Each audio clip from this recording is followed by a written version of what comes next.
So 6.4 is the finale of finance. It takes us all the way to the end of the finance section. And what we deal with here are the laws that are associated with financing. Because loans are very heavily regulated, because there's so much money at stake, there are lots of laws that we have to be aware of how they impact what we do in these transactions when when loans are involved, excuse me. So one of the questions you might see on the test, which is just a very definitional question, is what is the difference between the primary mortgage market and the secondary mortgage market? What is the difference between the primary mortgage market and the secondary mortgage market? Well, obviously the name's different, but there is another difference. Loans, if you remember way back from the beginning of this section last week, we talked about selling the loans. We talked about how those notes could be sold. And that's exactly what Michael's talking about in the chat over now. Does everybody remember that discussion we had about how the lenders could sell the notes after they were issued? Yes. Okay. Yes. Fannie Mae and Freddie Mac. That is the secondary mortgage market. The primary mortgage market is the one you traditionally think of. If Carolyn is going to Bank of America to sit down to apply for a loan, that is the primary mortgage market. If Leah is going on Rocket Mortgage and filling out an application because she wants to buy a house, that is the primary mortgage market or primary lending market. If Sherry is going and talking to a mortgage broker because she wants to see if she qualifies to buy a house, that is the primary mortgage market. Here's what all of that has in common, folks. There's a borrower. In anytime the borrower is actually part of the discussion, that is the primary market. Does that make sense for everybody? Yes, basically money flows from the lender to the borrower. That's exactly right. The primary market is exactly right, is where money flows from lender to borrower. That's exactly what is happening in the primary lending market. Money flows from the lender to the borrower, and that whole process that it takes to get money from the lender to the borrower is called the primary mortgage market. Now, the primary mortgage market is what I like to call the slow money. In fact, I'm going to add that to the slide here. The slow money of real estate lending, because this is money made from fees and interest, but it takes a long time to make money from interest. What's the most common term for these loans? What's the most common length of time, folks? 30 years. 30 years. 30 years. Yeah, 30 years. So that's what I mean when I say the slow money. Yes, there may be hundreds of thousands of dollars of interest made on this note, but it takes a very long time to get it there. Travis. Yeah, go ahead. And now, when you say that slow money, is that reason why you have some institution hit you with a penalty for paying back early because of the situation right here, the slow money? That's exactly right. That's why you might see like a prepayment penalty in some loans, because they don't want you to take away their slow money. If you pay them early, then you're taking away their slow money. They want the slow money. They want to earn it over time. People that lend in the primary market know the money's coming back slowly, and they're okay with that. Everybody all right so far? Yes, sir. Now, who are those people? Well, they're either called mortgage bankers or mortgage brokers. And these are two very similar functions that just come from two different people. Let me see if I can take it to an example in another realm that you might be familiar with. How many of you have ever booked a hotel directly through the hotel's website? Like you went to Hilton.com and you booked the hotel. Yes. Yes. No. That is the mortgage banker. You booked directly at the source. Does that make sense for everybody? Yes. Yeah. How many of you have booked a hotel room through Priceline.com or Hotels.com or Kayak.com? Yes. Yes. Yes. That is a mortgage broker. because the difference is you're not going directly to the source. You're So is going to someone else who unites you with the source. Does hotels.com actually have a hotel anywhere? No. No. So it's a third party. What they do is they're a third party who simply connects the hotel with the person who wants to stay in the hotel and take some money off the top in the process. Does that make sense for everybody? Take a little cut off of it for booking that? Yes. That's exactly what mortgage brokers do, folks. Mortgage brokers will sit in the middle, take an application from a borrower, and how many banks will a mortgage broker approach trying to find a loan for that borrower? Many as they need. All of them. See, when you come back with an approval, if you go to a mortgage banker, how many banks is that mortgage banker going to shop your loan around to? Their own. One. Their bank, that one. If you go into a Bank of America branch and you fill out an application, you are applying with Bank of America and only Bank of America. Now, think about that. I want you to think about this possibility. Is it possible that you don't qualify for a loan with Bank of America, but you would qualify with other lenders and you would never know it by applying directly with Bank of America? Is that possible? Yes. Yes. Because Bank of America is not going to say, oh, you need to go down the street to Citibank. They're just going to simply say, I'm sorry, you don't qualify. Right. Whereas a mortgage broker, if they get a denial for one, guess what they're going to do? Go down to the next guy. The next Where one. the money And was even if at, they where get the an money was approval at. from, even once they get an approval from one, are they going to continue to get approvals from other lenders so that they can come back to you with options, different options from different lenders? Yes. Absolutely. Right? That is the difference between a mortgage banker and a mortgage broker. Is everybody clear on that difference now? Mhm. Okay. So now, and a lot of people will tell you, well, I would rather deal with a banker because I like my bank. I like BB&T. Well, that's great because you can control who you deal with during the lending process. You can go to BB&T to that person you like and fill out that application. And you can deal with that person through the whole contract process, the whole underwriting process. Can you control what happens with that loan after the day of closing, though? No. No, because that's where the secondary mortgage market kicks in. The secondary mortgage market, the borrower is not part of the picture. At that point, the borrower is a note. They're just a piece of paper. And that note is going to get passed around from lender to lender in any way they see fit. Can BB&T, even though you're their quote unquote best client, sell your note the day they make the loan to you? Absolutely. Yes. Oh, yes. And often will. And often will.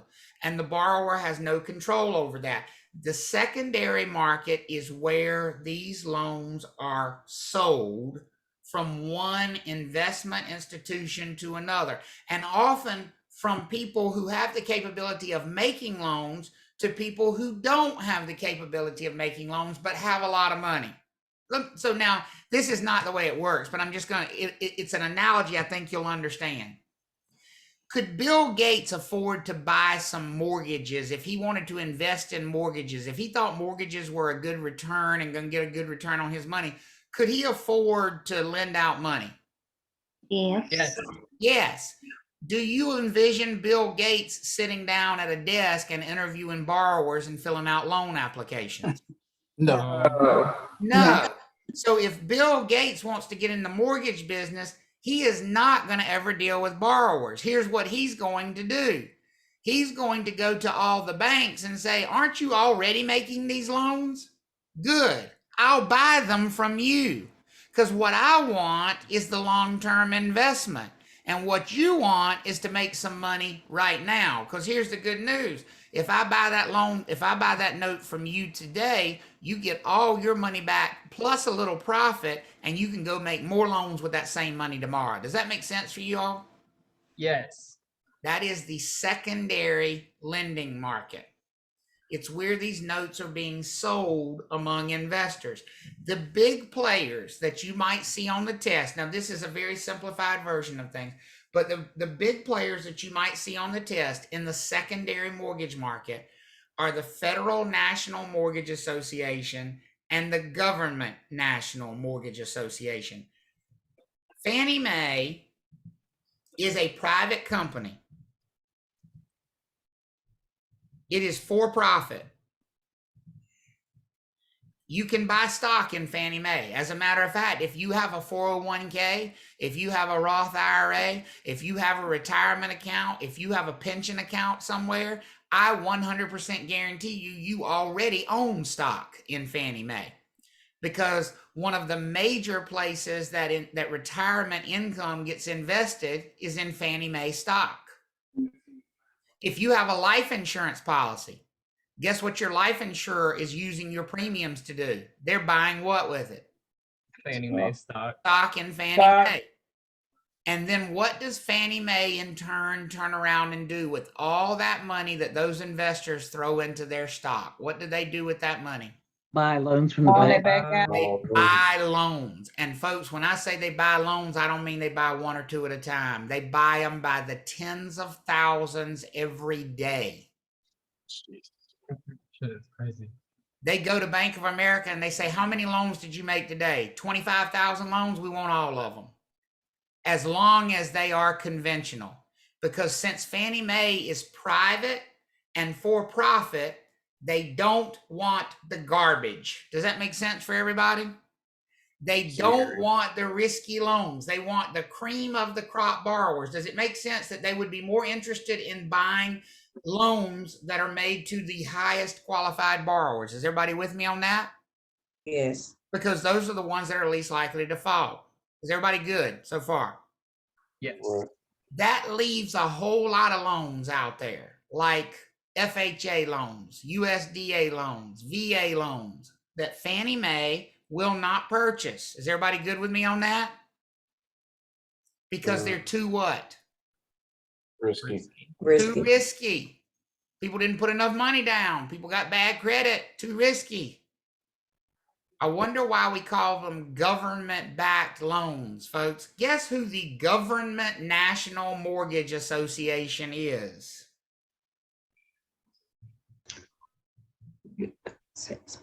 Jenny Mae. It's us. Ginnie Mae is us. Ginnie Mae is the United States federal government. Guess where Ginnie Mae gets its money from? Not from investments, from the Treasury Department of the United States of America. Is that a pretty unlimited pit of money from which to buy mortgages? Pretty much. When in doubt, print it out. And so that's why we call these loans government-backed loans, because they are actually purchased by a company set up by the United States government for the sole purpose of purchasing these loans. Is everybody with me on that? Yes. Now, the next thing I'm going to tell you is not going to be on the test, but I want to tell you because I like you people and I think you should know how the world around you works. You know how I told you that Fannie Mae turns her nose up, the Federal National Mortgage Association turns her nose up at all those government-backed loans, right? Those USDA loans, those VA loans, those FHA loans, because they're too much risk. Yes. So if Bank of America makes a VA loan, can they sell it to Fannie Mae? Yes. If Bank of America makes a VA loan, can they sell it No. to Fannie Mae? No, they don't want it. Directly, Fannie Mae will but not buy that. Who will? Jenny Ginnie Mae. Mae. Fannie Mae. from Here's the- what the government long ago figured out, though. They're not good at holding investments. They're going to sell these loans as soon as they buy them. Ginnie Mae holds them for about 5 minutes and turns around and sells them. The real question is who Ginnie Mae sells them to. Freddie Mac. Nope. Fannie Mae. The same company Oh, wow. that would not buy them directly from the lenders will buy them from the government. Why? What does the government put on that loan that all of a sudden makes it more interesting to Fannie Mae? Cause it's backed up insurance. Insurance. There's your government-backed mortgage insurance right there. The government steps in, buys these loans, puts a guarantee on them, and Fannie Mae all of a sudden says, that's no longer shit. That looks really good now. I'll buy it. That's how this whole so eventually where are all the loans coming to? Fannie Mae. Fannie Mae. It's just a question of whether Fannie will buy them directly or whether it has to flow through Ginnie Mae first to get that government guarantee. Mm. Has to go through the strainer. That's exactly right. Because at the end of the day, does Fannie really care that the borrower is risky if the borrower comes with the full faith and credit of the United States government? No. No. Adam summarized it perfectly. I love Adam's comment. They did polish the turd. That's about the best way. That's about the best way you can describe the process. That's exactly right. How do we all feel about that? Everybody okay with that? That's largely the process that these loans are going to go through. Okay. So you might see some reference on the test, even though I don't think so. So I'm not going to spend much time here, to the financial crisis 2008 through 2010. What you will see, though, is reference to something called subprime mortgages, which we talked about last night. And we simply said a subprime loan is one that is made to less than perfect borrowers. Subprime loans, so think of it this way. What's your cream of the crop loan? Fannie Mae. Conventional. Conventional, right? Conventional cream of the crop. Stuff that Fannie Mae will buy, conventional loans. Come down a notch. Borrowers who don't qualify for conventional, what box do they usually fall in? HA or what? Government backed VA. VA. Those government-backed loans. Does that make sense for everybody? Yes. Subprime is a level below that. Well done. Government-backed loans are still considered prime loans, folks. Subprime loans are ones, literally, these are borrowers who cannot obtain financing through conventional means. They cannot obtain an FHA loan. They cannot obtain a VA loan. So they the diarrhea. That's it. These are, but here is why when you hear about the financial crisis in 2008 through 2010, subprime loans have always been traditionally those things that they just didn't happen very often. This was the kind of thing that a bank might do to 1 out of 10,000 loans because they wanted to do a favor for somebody or they wanted to try to give somebody a second chance. It was estimated at one point in time that a bank that you may have heard of named Wachovia, I don't know if you've ever heard of them, is estimated at one point in time that Wachovia's loan portfolio in 2008, 50% of their loans were subprime loans. Oh, wow. 50, Is that why they changed their name? 50% of their loans at one point in time were to people who could not qualify for either conventional loans or government-backed loans. Do you think there's a pretty high risk that that's going to be a problem at some point, folks? Yes. When you're giving loans to that many people, you know, who are really sort of, you know, not well qualified borrowers, you're playing with fire. And that's why Wachovia doesn't exist any longer. That's why Wachovia collapsed and was bought by Wells Fargo and absorbed by Wells Fargo. Okay, everybody understand that? That makes sense for everybody? You may see reference on the test to the Dodd Frank Act. That is legislation or a law that was aimed at sort of reeling these lenders in to some extent, not allowing some of those lending practices that were so wild. I mean, it really was Wild West type stuff. I mean, some of the loans that were made back then, it was mind-boggling how, but when you think about the secondary mortgage market, folks, it's not hard to understand why the banks were making these loans. They were able to turn around and do what with them immediately? If you could sell the loan, does it matter that you made a crap loan? No, because you transferred the risk to whoever bought the note. Does that make sense for everybody? Mm-hmm. And if you want to know the real dirt of the financial crisis, here's where the real dirt was. The banks essentially started lying about the quality of their loans to people that they were selling them to. The banks were telling Fannie Mae and Ginnie Mae, these loans meet these standards when they really didn't. And Right. so all of the garbage loans, the subprime loans, were being mixed in with the higher quality loans. And that was a recipe for disaster. And that's what collapsed the system. So loose lending practices are very dangerous. The Dodd Frank Act created an organization called the Consumer Finance Protection Bureau. You see the output of the Consumer Finance Protection Bureau in a lot of things. One of the things that changed, which I think was a positive change resulting from the CFPB. If you look at your credit card statements now, some of you may not remember what they looked like 10, 12 years ago. Now, every time you look at a credit card statement, any of you notice that there's the minimum payment due, but there's also that box over there that says, if you make this minimum payment, here's the amount you will actually Yes. pay back. Yes. Right? That was a requirement of the Dodd Frank Act and the Consumer Finance Protection Bureau, because one of the things they realized was people, and you've seen it with these mortgage calculations, people had no idea how much they were actually paying in interest when they only made their minimum payments. So the message was supposed to be to borrowers, don't make the minimum payment, pay more than the minimum so you don't end up paying so much interest. And so that was one of the, so just, you're not gonna be tested on that part of it, but just know that those kinds of requirements come from the CFPB. One of the laws that you will be tested on, this is the slide you need to star. This is the first major test topic from this section right here. Freddie Mac, I've seen a couple of you mention Freddie Mac. Freddie Mac is largely no longer in existence, and the Federal Home Loan Corporation, that's what Freddie Mac stands for, the Federal Mortgage Home Loan Corporation, largely no longer in existence. They're pretty much wiped out by the financial crisis. Largely, Freddie Mac purchased loans from credit unions. They have told us that questions about Freddie Mac have been eliminated from the exam because it's sort of an outdated reference. So that's why I don't mention it anymore. But you will see it in textbooks still, unfortunately. Respa, you will see on the test.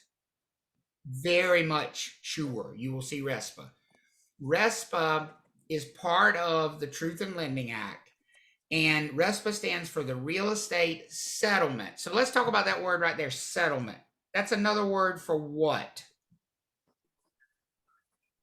Closing. Payment. Hey, closing date. Paying somebody some money. Look at what I just pointed to. Settlement is Closing. another word for what? Closing. Closing. Settlement is the other word for closing. So if the law is called the Real Estate Settlement or Closing Procedures Act, what do you think the law is full of? A bunch of rules about what should happen on what day? Closing date. Closing day. It's all about getting to the closing. This is the law that governs how residential closings should take place. But one of the things that will pop up on the test, okay? One of the things that will pop up on the test is that Respa is involved in any transaction where a loan is involved. Quick, did I say Respa is involved in every transaction? No. No, where No. loan is involved. Which ones would it not be involved in? Cash money. Cash. If the buyer's paying Cash money cash, Respa does not apply. If the buyer's paying cash, folks, you can pretty much do what you want to do at closing. You can handle the closing in any way you want to. Here's what I mean before we go any deeper. You want to give your buyer a gift at closing. If they're paying cash, you can give them any gift you want. Everybody with me on that? Yes. Buy them a car Yes. for all I care if they're paying cash. If the buyer is a borrower, if they're getting a loan, you can't give them anything unless their lender approves it. That's the difference. So Respa is going to kick in anytime that purchaser is getting a what? Loan. A loan, right? It only applies to residential transactions, and it does not apply to commercial loans, just FYI. So one of the first requirements, in fact, it is the first requirement of Respa. The closing process, as far as the law is concerned, as far as Respa is concerned, actually begins at the time of loan application. So from the minute that borrower applies for a loan, now let me clarify this for you. Applying for a loan, that's the same thing as getting pre-qualified.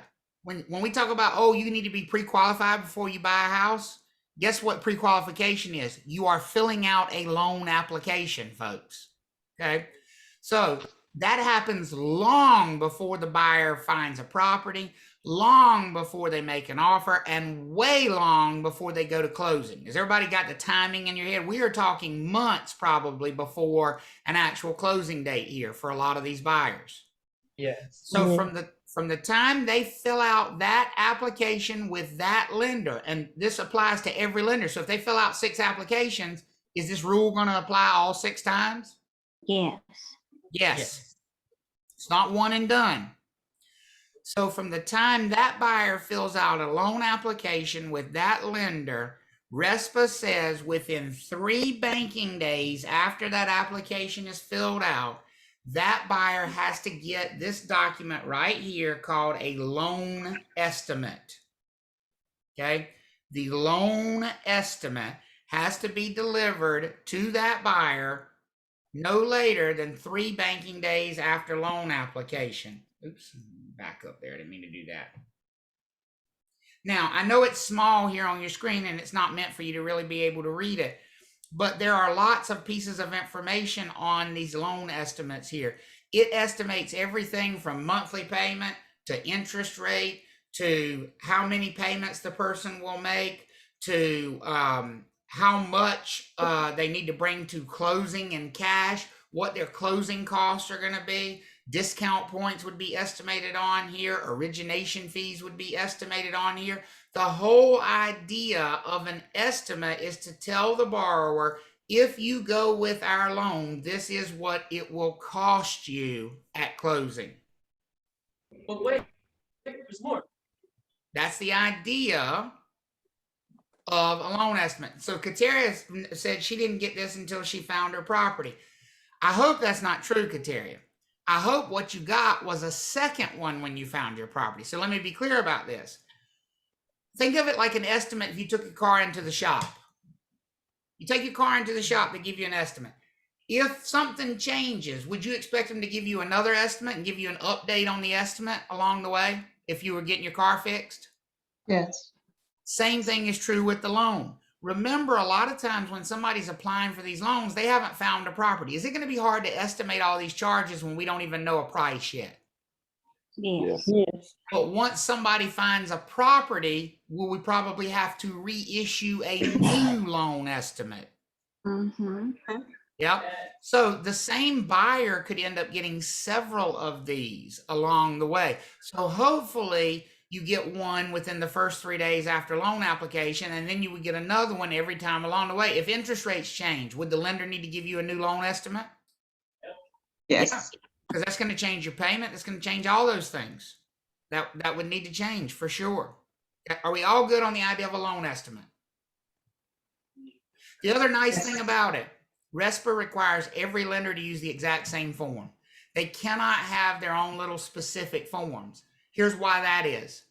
Isn't it helpful if you're trying to figure out which lender to use that you could put 4 or 5 loan estimates side by side and they're all on the same paperwork with the same numbers on the same lines, where you could compare, okay, this one's charging me an origination fee of this one's charging me and you don't have to hunt for it. You look on the same line on every one.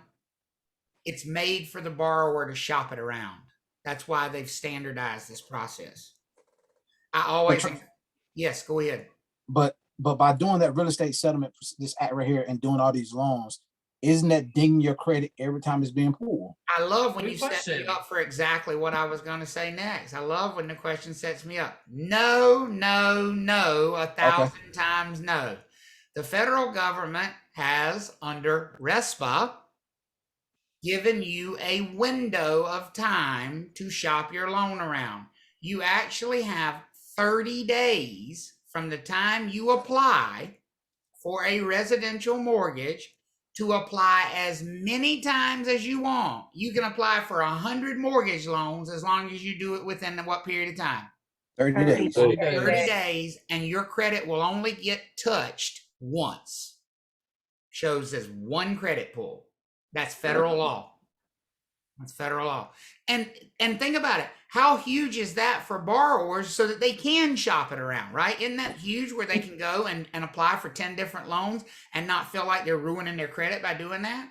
Absolutely. A lot That's of awesome. borrowers don't know that. And that's a good thing that you can tell clients. It's a great thing you can tell clients because a lot of them have that same fear. I got approved with my bank. I don't want to fill out another application because I don't want to hurt my credit. When did you get Honey, approved? you better. When did you get approved? Last week? You fill out another one. You go to 10 different ones because we want you to shop it around and get the best deal. Folks, this could save somebody thousands of dollars. Good question, Wayne. Good question.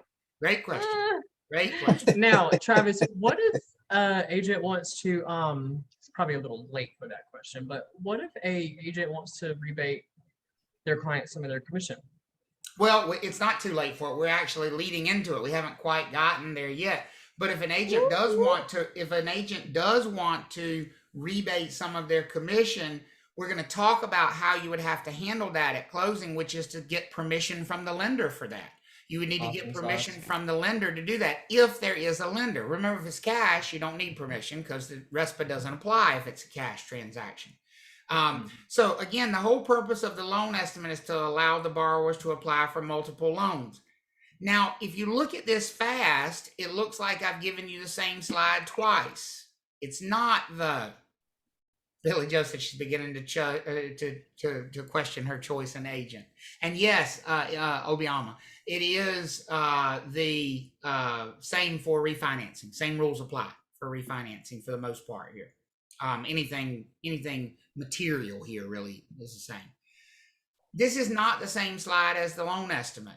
It looks exactly the same as the loan estimate. Here's one of the other wonderful things, in my opinion, about the way Respa is structured now. And there's a lot about Respa I don't like, but there are some things I really do like it. The loan estimate is designed to look exactly like the document they're going to get at closing, because we want the borrower to be able to say, okay, you estimated I was going to pay this. Now I'm being charged that. Should the borrower be able to make a direct comparison from the time they got their estimate to the time it's now time to close and be able to see that they're being charged what they were promised? Yep. Yes. And that's This is huge. You know, like Travis, there's an example you gave that I can't think of at the moment because I am starving. But you said that, like, basically when somebody would get a loan, they'd get to closing and there'd be like, you know, this astronomical charge or, you know, something that would make a dent. right. And they would have no other option. They wouldn't. And that was very common prior to the way these rules are implemented now, for buyers literally to be on the day of closing having no idea how much money. Wouldn't that be freaky to not know how much money you needed to bring to closing? Oh, God, yeah. We used to, I mean, seriously, I'm not kidding. We used to tell buyers, just go get a cashier's check for $50,000. We know it's going to be less than that. We think it's going to be like 45, but just get a cashier's check for 50,000, and whatever the difference is, the closing attorney will refund you the difference. Folks, that's some bullshit. That's just, but that was the way the business was commonly practiced back then. And the borrowers were at the mercy of these lenders. And so here you are, you got a borrower who's ready to close. They got a cashier's check for $50,000 because they didn't really know how much they were going to owe. And all of a sudden there's this charge that they've never seen for $800. Guess what most buyers did? Just closed. They just closed. Unfortunately. They paid it and they closed. They got mad, but they paid it and they closed. I mean, what else would you do? So the way this law is applied now is to say, if that lender is going to change that charge, they have to reissue the loan estimate. They have to give a new estimate. Is everybody good with me on that? Yeah. And then before we get to closing, they have to give the buyer a new statement called a closing disclosure. That closing disclosure has to match what was estimated on their most recent loan estimate. Does that make sense for everybody? Now, there are some things that can vary just a little bit, and it's okay if they charge you less for some things. So, like, for example, if they estimated that your origination fee was going to be $2,000 and it ends up being $1,500, presumably everybody's okay with being charged less. But if it went the other way, if they estimated 1,500 and it was 2,000, we can't close. Can't close. So the rule says loan estimate within 3 days after loan application and anytime the loan gets updated along the way. And then 3 banking days before the scheduled closing, give them the final version of the closing disclosure. This is like, here's your invoice. Here's what you're going to pay. Is everybody with me on that?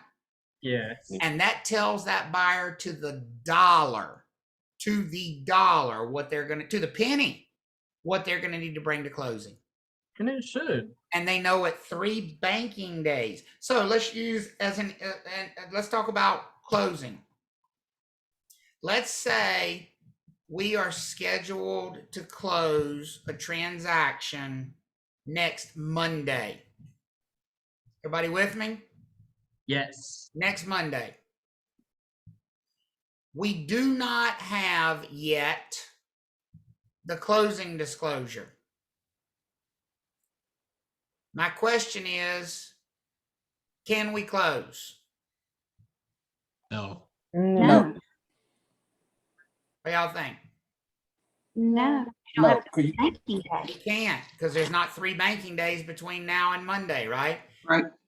If they give it to us tomorrow, day 1's not going to be till Friday. Is everybody with me on that? Yes. Which would mean Monday is day 2. Can't close. We would have to push the closing back. The buyer has to get at least 3 banking days. You have to allow them that much time. Everybody good on this rule? And is that the part of the rule that you don't like? I do like that. The parts of RESPA that I don't like mainly deal with really sort of behind things you wouldn't be tested on. Behind the scenes things that I think are too loose, I don't think there's any regulations in RESPA that are too tight. I think they're too loose. Like as an example, RESPA allows lenders to share marketing costs with real estate agents. Personally, I don't think they should be able to. I think those are 2 different services. Because here's the problem I have with a real estate agent sharing marketing costs with a lender. If you use that real estate agent, aren't you going to feel compelled to use that lender too? If they share an office, if their business cards have the same information on it, aren't you going to feel some sort of pressure as the buyer to use that buyer? That lender. Yeah. I'm not. I'm a big believer that shouldn't happen. I think we should help people shop around I think our fiduciary responsibilities call for us to help people find the best possible outcome, not our business partner necessarily. Now, if our business partner is the best outcome, that's different, but I doubt they are in every case. So I don't like those sorts of arrangements. Okay. So the uniform closing statement or settlement statement has to come at closing. Main rule about it: every dollar that changes hands, and I saw Megan ask a question about her interest rate change. Did they I'm assuming, Megan, did they reissue you a good faith estimate? I mean, a loan estimate. A good faith estimate is what it used to be called. Loan estimate. No, it went up 2%. They were trying to make me like bring $5,000 more to closing, and I was like, I ended up having to go up like 3 different people, and Okay. like finally, they didn't make me bring the 5,000, but they still increased my interest rate 2%. Okay, but did they reissue a loan estimate so that you had the opportunity to say yes or no? I agree with that. Because the law doesn't like say 2 days. the law doesn't say they can't change these things. It says they can't change these things without notice. They have to give you notice when those things change. No, it was like literally 2 days before because we were supposed to close like that Friday, and this was Yeah. like Wednesday night. That should not happen. If there was a change in the loan 2 days before closing, you should not have closed then. You should not have. So if you're concerned about that, you could file a complaint with the Consumer Finance Protection Bureau because they enforce Respa. You would say, you know, I didn't have time. I didn't know what I was agreeing to. That's what you could do. Absolutely. So the closing statement should contain every dollar that changes hands for the whole transaction. It requires everything that is part of that transaction to show up on the closing statement. We're going to talk about that a little bit more here in just a second. But I just, whenever we talk about something showing up on the closing statement, I mean everything. If you're going to buy your buyer a television as a closing gift, you can only do it if you get permission from the lender and you put it on the closing statement. Does that make sense for everybody? Yeah. So, Yes. practical application question. Saw it on Facebook several months ago. I remember looking. Someone, and this is how dumb people are in our business sometimes. They post their stupidity right there on Facebook. Somebody on Facebook posted, "Oh, I just found the cutest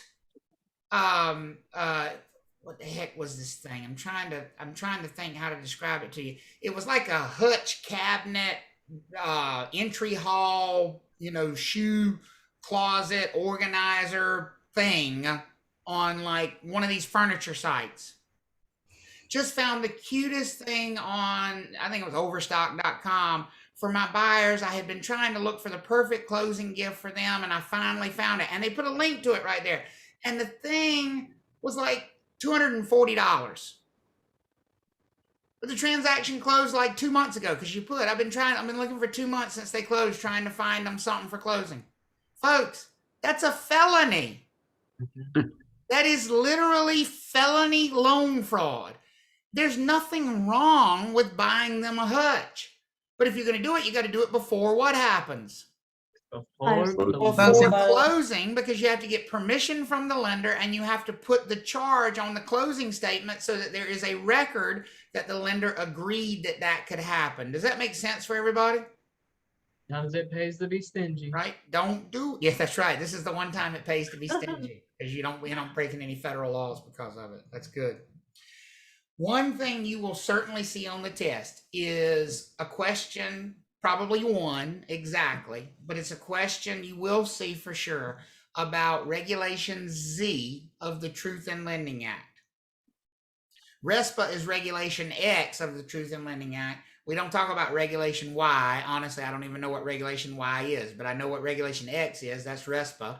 Regulation Z is this thing here that we're about to talk about. Apparently, Y. I will say though, the best way to memorize A through Z is get your flashcards. In all seriousness, You mean they got to memorize regulations A through Z? Is that what We're not doing this. We are not doing this. Yeah, I think you're going to get booed off the stage. I think the Sandman just came over with the staff and is going to drag you off the stage at the Apollo. Time to mute him again. He said he was hungry. You got to give him a break. He said he was hungry, so his jokes might be rough. Must be hangry. But you've only got to I'm know. real hungry. You only really have to know two regulations of Respa. Regulation X, two regulations of the Truth in Lending Act. Regulation X is Respa. Regulation Z is the one we want to talk about now. And I like to think of Z, literally I visualize a Z because a Z has 4 points to it. And that number is going to be really important when it comes to Regulation Z. Regulation Z says basically when you're advertising a loan, when you're marketing a loan, any advertising that you do about loans requires 4 things about the loan to be clearly stated in the advertisement. So I'm going to say that again. Anybody advertising a loan, not just a lender. Do real estate agents sometimes put stuff about financing in our marketing? Yeah, for assumable loans, right? For assumable loans, we do. But also, folks, I've seen signs in front of houses that say 100% financing available. Isn't that advertising lending as well? Yes. Yes. Right?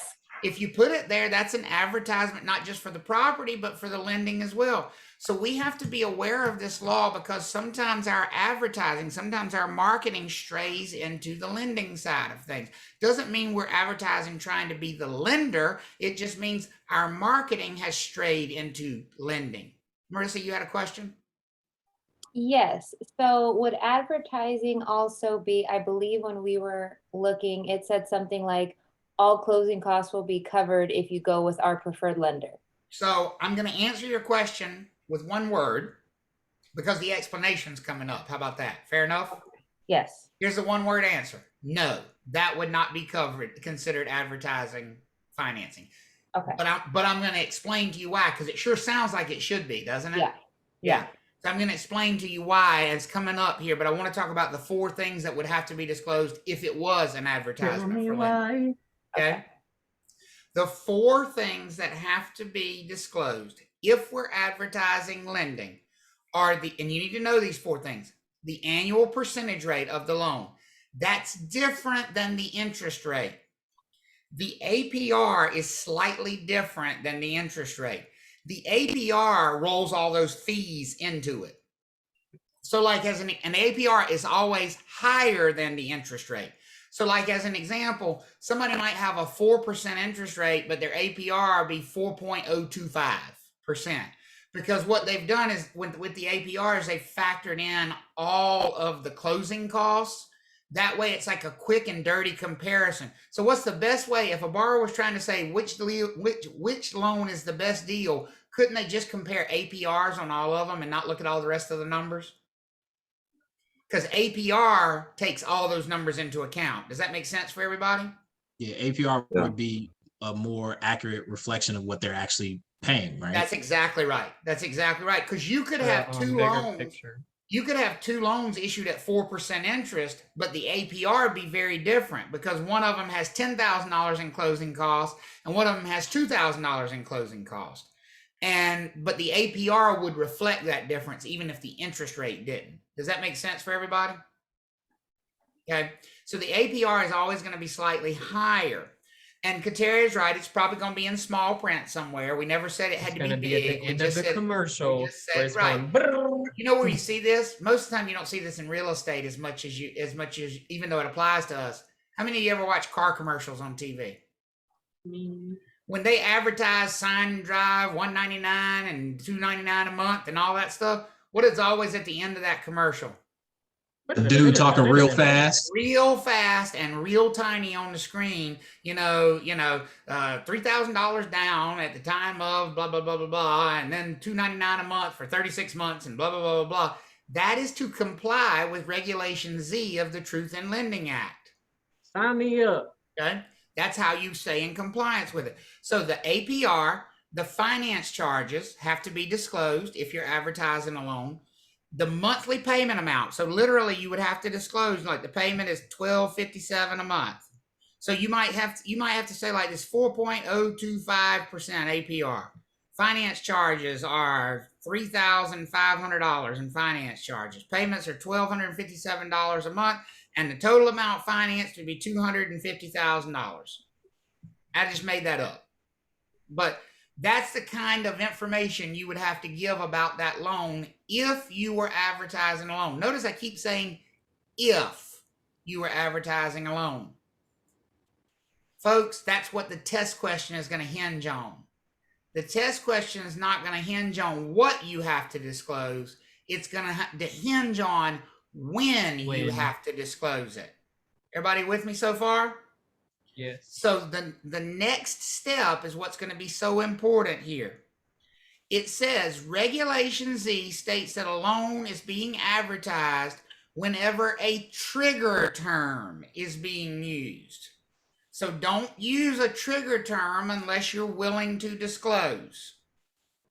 Now, before I go forward, because obviously there's a question that should pop in your mind, I hope, if your brain's firing at all, okay? But I'm going to hold that question for a second. I did not say it was wrong to use trigger terms. There's nothing wrong with a trigger term. Trigger terms are fine. Don't be mean to them. They're okay. There's going to be test answers that say, don't use trigger terms. Regulation Z says, do not use trigger terms. That is not what Regulation Z says. Regulation Z says, if you use a trigger term, then you have to give the disclosures. Does that make sense for everybody? Yes. If Yes. the trigger term, you've got to give all the disclosures. If you don't use a trigger term, you don't have to disclose all those things. Is everybody following me on what the rule says? Yeah. Got it. Okay. Because it doesn't do any good to know what trigger terms are if you don't know what they trigger. What does a trigger term trigger? The disclosure of Then all these these four things need to be disclosures. These 4 disclosures. If you use a trigger term in your marketing, then you have to give all of this information in that same marketing. Is everybody with me so far? So practically, just don't use trigger terms. But So on the test, if you don't use trigger terms, you don't have to disclose. If you do use trigger terms, you do have to disclose. That's what the rule says. what's the trigger term? And there we go. So what is a trigger term? A trigger term for Regulation Z of the Truth in Lending Act is a number, a numeral. 0, 1, 2, 3, 4, 5, 6, 7, 8, 9, or any combination of those. Those are numbers. I hate to have to say it that way, but for some reason the word numbers does not sink in with people. Trigger terms are what? Numbers. Numbers. Now, Marissa, does that answer your question earlier of why they did not have to disclose in your situation? Yes, sir. Because they said low closing costs. Yep. Right? No Now, actual numbers. if they had said closing cost under $2,000, would that have been a trigger term? Yes, because Yes. it's an actual number. It's an actual number. And that's what trigger terms are. Trigger terms are these specific numeric values that trigger these disclosures. So payments as low as $850 a month. Is that a trigger term? Yep, Yes. they said 850. Right. Yes. And listen, not all numbers are trigger terms because not all numbers relate to financing. That's the other thing you have to be careful about. It has to be a number that relates to the loan. So, house is listed for $250,000. Is that a trigger term? No. No. No, because you pay $250 whether you borrow money or paying cash. Does that make sense for everybody? Yes. 1,800 square feet, trigger term or no? No.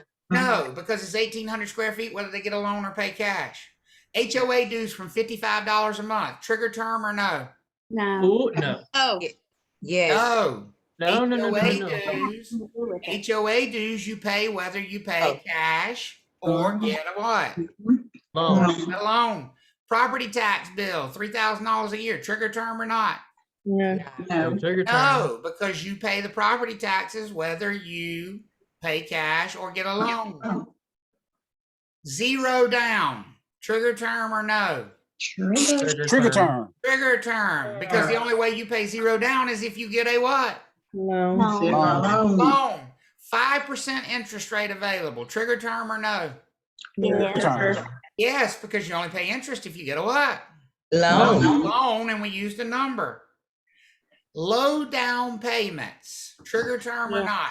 No. No, they didn't use a number. Didn't use a number. We talked about a loan, but we didn't. So it's got to be talking about a loan and using a number. Does that make sense for everybody? Absolutely. Because if you're using Those a number, you're are talking the about trigger something terms. specific.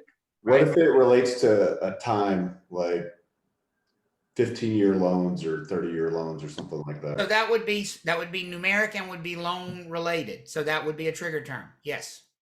The term of a loan would be a trigger term. Sure would be. Good question. Okay. So it's advertising using a number that relates to a loan in your marketing. That's a trigger term. And then we'll back up again so I can recap, right? It triggers those 4 disclosures. Everybody good with that? Yes. And keep in mind, even though this is for a real estate exam, this is like all financing. This is what? All financing. that's Yes, advertised. and obviously, I think for me, I try to stay away from trigger terms in my advertising because I'm lazy. I don't want to disclose. I don't. I mean, I don't. I'm not a lender.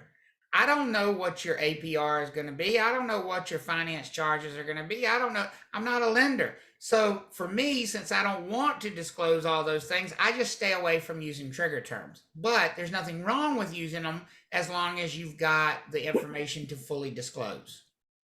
So Travis, not to get too far off topic, what would be the benefit of a real estate agent or an advertisement like that saying that if you use their preferred lender, what are they benefiting out of that? What is a preferred lender to them? Do they have some kind of deal going on with that lender? Often when you see that arrangement that they have a preferred lender, magically the preferred lending institution is owned by the same person who owns the real estate firm. Ah. That would be the benefit. Everybody's crooked. That would be, and it's not uncommon in our business, and I don't believe in it. I think it's gross. I'm just putting that out there. Do what you want to do, but I think it's gross. The business model of choice of some people in our business is I'm going to open a real estate firm, I'm going to open an insurance company, I'm going to open a mortgage business, and if you're in a state that doesn't use closing attorneys, which would not be us, but lots of other states, I'm going to open a title company. So, and we're going to name them all different things, so people don't really know that we're all the same people. But ultimately, when you go to, ABC Real Estate, they say, oh, well, you should use XYZ Title Company. We love them. They're not telling you, oh, we also own them. They are us. And I think that's shady. I think it's gross. I think if you're going to recommend a service provider, you should recommend who you think is best, regardless of what the business relationship is. That's just my opinion. They just keeping the money all in the same place. Well, that's it. That's exactly right. That's exactly right. But which is fine as long as the borrowers understand that. Okay. That's genius and sociopathic at the same time. That's exactly right. It's like Walmart, right? You can get tires, you can get glasses, you can buy pet food, you can pick up your prescriptions, and you can get groceries all at the same place. But at least with Walmart, it all says Walmart on the front of the building. These places all have different names, and you don't know it's all the same store.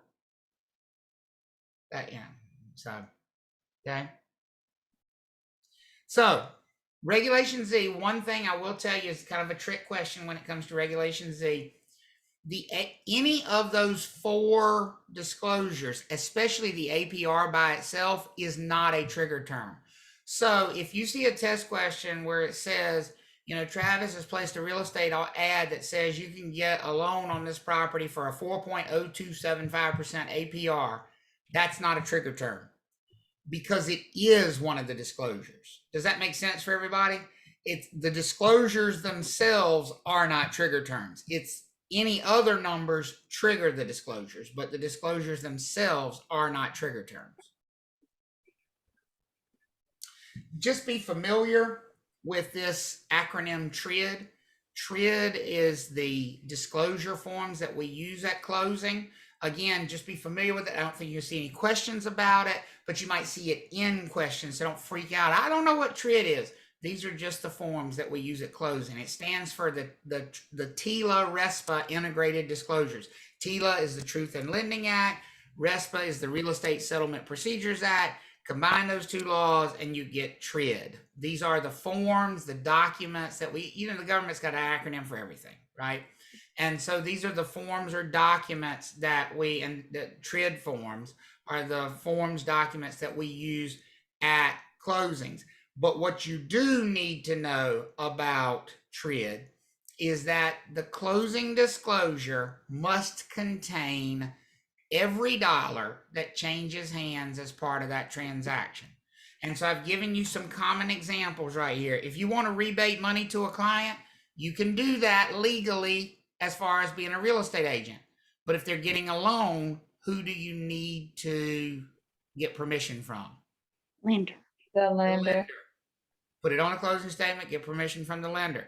If the seller wants to pay closing costs for the buyer, nothing wrong with that. Get permission from who? The lender. From the lender, right? Lender wants to pay for a repair, nothing wrong with that. Get permission from the lender, even if they're the one paying for it. Everything goes on the closing disclosure. Ashley, you had a question? Yes, and I think I answered it with Seth's chat, but can I go back for just a second for the exception to the rule? The APR is the exception because the APR includes all 4 of. That's exactly right. The Okay. APR is an all-inclusive number. That's why it's not a trigger term. Okay, thank you. You got it perfectly. So the CD is closing disclosure. Closing disclosure is just the abbreviation for CD, right? So the closing disclosure is the document that we get at the end of the transaction. Remember, what does Respa say? When should the borrower get that closing disclosure? What's the deadline? 3 days. Banking days prior to closing. Banking days before closing, right? Respa also prevents us from receiving any kickbacks. Real estate brokers, real estate licensees cannot receive kickbacks. A lot of people don't know what a kickback is. A kickback is anytime you recommend somebody's services and you personally receive something in exchange for that. This is why I don't like the whole idea that you can own all these companies, because we as agents can't do that. So why should the owners of these companies be able to do that? Because essentially it's the same thing. But for your purposes, if you recommend a home inspector to several of your buyers, and the home inspector says, "Man, I need to take you for lunch. You've been sending me so much business. Let's go to lunch." Can you accept the lunch? No. No. How about if you're buying a house and the home inspector says, "I'm gonna do your inspection for free because you send me so much business"? No. No. That's considered a kickback. No benefit to you based on your recommendations personally. None at all. Okay, that would be a violation of Respa. Casey has a question, Travis. What was it? What about gifts to an entire firm not in correlation with a certain transaction? Those are generally allowed, Casey. So like you'll see, for example, closing attorneys that might bring a gift basket and leave it in the office for everybody in the office to snack off of. That's considered marketing. It's when it starts getting tied back directly to transactions that it's a problem. You know, in other words, if there are 40 agents in the firm and you go in there and you take the whole firm to lunch, regardless of whether all 40 agents are sending you business or not, that's probably not going to be a Respa violation. That could be considered a marketing expense. But if you take the 5 people that send you business as a home inspector to lunch, that would be considered a Respa violation.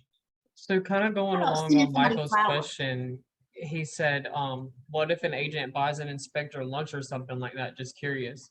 Generally speaking, that would not be a problem because Respa regulates us, not the home inspector. So, of course, you know, for somebody that's dually licensed, not that I would know anybody in that situation, you might have other concerns there. So you'd have to be careful about that. But in general speaking, Respa is more worried about the real estate professional. And here's why, because the real estate professional is sort of the gateway to all these service providers. They're the ones who stand to be sort of unduly influenced by these gifts. We don't want recommendations going to the buyer for this closing attorney because that's the one that sends the nicest bottle of liquor Kate Spade bag. I've had even closing attorneys. I had a closing attorney one time send me a nice bottle of liquor. Said, I just wanted you to know how much I appreciate your business over the years. I'm like, I sent it back as much as I did. I hated it. I cried a lot. Was that before or after you poured a good liquor out and put some shice and stuff in? Which one was it? Maybe. But I mean, it's like a $400 bottle of scotch. It hurt my feelings. Woo. Yeah, it hurt my feelings. Send it back. How about flowers? Got the devil on your shoulder. Yeah, I got no part of a felony. No, thank you. That's right. Okay. Give me a Christmas present. By the way, for those of you that like, you know, the brown stuff, I have a bottle of Old Weller Gold Vein in the liquor cabinet, which, I mean, not to set the bar high or anything, was actually sent to me by a former student in a night class. She found 3 bottles of it in a ski resort that her family bought, and they don't drink. To give y'all some perspective, folks, it's $1,500 a bottle, and they haven't made it in the last 30 years. Oh, wow. And she sent me a bottle of it. I don't know how to open it. I can't bring myself, like, I keep like picking it up. No. You don't know how physically, or because I can help you. Like physically. I'm about to say the same thing, I can't do it. Brian. I can't do it. I can't do it. They sell the empty bottle for like $300 on eBay. Just the empty bottle. It's crazy. Jesus. Crazy. Okay. So, all right. Anyway, the Equal Credit Opportunity Act. The Equal Credit Opportunity Act is a law that limits, hopefully, discrimination on the basis of race, creed, color, religion, national origin, sex. And the reason I have underlined and bolded these here at the end, these are the ones that are different from the Fair Housing Act. And so I think they are prime targets for test questions because they are different from the Fair Housing Act. Remember, it is not discriminatory under the Fair Housing Act to refuse to rent property to somebody because they're 50 years old. Why is that not discriminatory under the Fair Housing Act? Because age is not in there. It's not a protected Age class. is not one of those things that's protected. Does that make sense for everybody? Yes. But under the Equal Credit Opportunity Act, it is prohibited to discriminate in lending on the basis of age. In other words, can a lender deny a 30-year loan to an 80-year-old person simply because they're 80 years old? No. No. No. No. Oh, shoot. They Sorry. can't look at them and go, man, you're going to be dead before you pay this back. You're too old. No, they can't do that. That's against the law under the Equal Credit Opportunity Act. One of my favorite clients ever, by the way, was a husband and wife, and he was 78, she was 74 on the day of closing. And they got a 30-year fixed rate loan. And I'll never forget when they signed the loan paperwork has the amortization schedule on there. It shows you the date of every payment, including the last payment. And when he signed that, he smiled. And he looked at his wife and she said, "Why are you grinning?" He said, "Because we're going to win on that one." And it was the funniest thing I've ever heard at the closing table. He was so excited that he was going to die before that loan ever got paid off. It was the most exciting, it was the thrilling thing for him. They were great.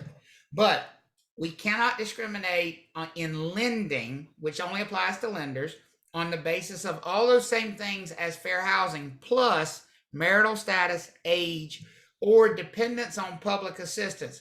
In other words, income is income. You cannot say to somebody, "Oh, well, we don't give loans to people who are on Social Security disability. Your income comes from an unacceptable source." That's not allowed. Income is income, wherever it comes from. Has to be used in the qualification process. This is a terminology I would expect you to see on the national section of the license exam as a definitional type thing. Usury laws. Usury laws are state by state laws that limit the maximum interest rate that can be charged in that state on a loan. They're basically called loan sharking laws. I honestly don't know why we have them. The reason why I say I don't know why we have them, I certainly understand the reason for them, but I'm just going to look up our current one just to make sure I give you the accurate number to see what is the maximum allowed in North Carolina. Our usury limit in North Carolina is currently set at 49%. Ooh. So you see why I say I'm not even sure why we bother to have them, because the maximum number is so astronomically crazily high. And the reason it's astronomically crazily high is because of those payday lender places, you know, because if you had, you know, if your usury limit was 15%, it would put all those places out of business because they do charge those astronomically high numbers. But in theory, there's a maximum amount of interest rate you can charge, and that's called usury laws. Okay. The Fair Credit Reporting Act we mentioned earlier gives individuals the right to check their credit report on demand. If there are mistakes, you have the right to demand that those mistakes be corrected. You are entitled to one free credit report per year from each of the 3 national credit bureaus, one per year for free. You can, of course, obtain one every day if that's what you want, but you have to pay for that. You can join, you know, Credit Karma or freecreditreport.com or any of 100 places where you can purchase your credit report on a daily basis if that's what you want to do, or subscribe so that you can access it all the time. But you are entitled to one free report from each of the 3. And keep in mind, you do have 3 credit scores. One report annually for free. The idea there is you should be able to ask for it, check it, see if it's accurate, and dispute any inaccuracies on that credit report. Loan fraud, you just basically need to know a definition of any false statement made to a lender, period. If somebody says, I'm going to live in that property, and then they rent it out as soon as they buy it, have they committed loan fraud? Yes. Yes. Yes. If somebody says they got a gift from their mama for their down payment, and mama signs a note saying it was a gift, and then they pay mama back with their tax refund the next year, have they committed loan fraud? Yes. Yes, because mama said it was a what? Loan gift. It was a gift. Should be paid back. So have both borrower and mama committed loan fraud? Yes. Any false statement given to a lender, folks, is a felony and is punishable by at least the punishments are small for this: $1 million fine and 30 years in prison. Nothing. $1 million fine and 30 years in prison for felony loan fraud. And believe it or not, we have had licensees in North Carolina go to prison for felony loan fraud when they were not even the borrower.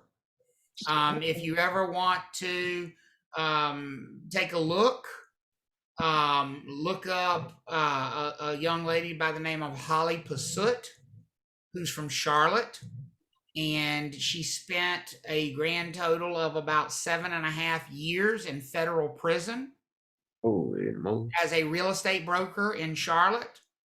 She was caught up in a sting operation by the FBI called Operation Wax House. She was an on-site real estate agent for builders, and the builders were intentionally inflating prices and using like their cousin to buy properties in the neighborhood for intentionally inflated prices. Because think about it. What does the next buyer base their price on? What previous buyers have paid in that neighborhood, right?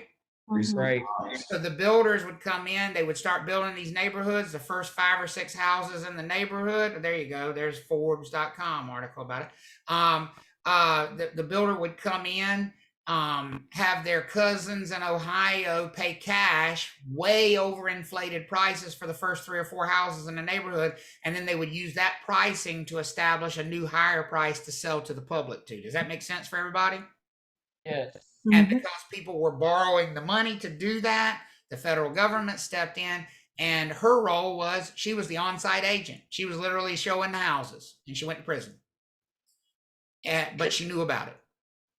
And so as a real estate agent, don't say, oh, that's my client's business. I'm telling you, if you are aware that your clients are doing something inappropriate when it comes to a loan, you don't have any choice but to notify the lender, because you don't want to go to prison yourself. It's not worth it. You know, and so I've given you some examples here. I've given you some examples here of loan fraud. I'm sorry, Sherry, what was that? I said that would not fit under confidentiality. No, definitely not. You know, if your clients, and listen, sometimes people don't know that what they're talking about is loan fraud. I've had people say, oh, yeah, we're going to rent the house out. And I turn around and look at them and say, aren't you getting an FHA loan? Well, yeah, but we're planning to rent the house out. Well, you can't do that with an FHA loan. I know, but who's going to know? The lender is now, because I'm going to tell them. That's a felony. So you better change your plan, or we better. Now, we can just back up on that plan and we can find you lending that will work for an investment property. Does that make sense for everybody? That's where you have to stop in and say, you can't do that. You can't do that. I can't participate in that. I can't let you do it. Don't do that. Don't do that. So I've just given you some common examples of loan fraud. Take a look at those when you have a chance. Like things like straw buyers, false owner occupancy, falsified gift letters. All of those are examples of loan fraud, and all of them could result in massive fines and prison time. And you just don't want to go there. You do not. And that, my friends, is the conclusion of finance.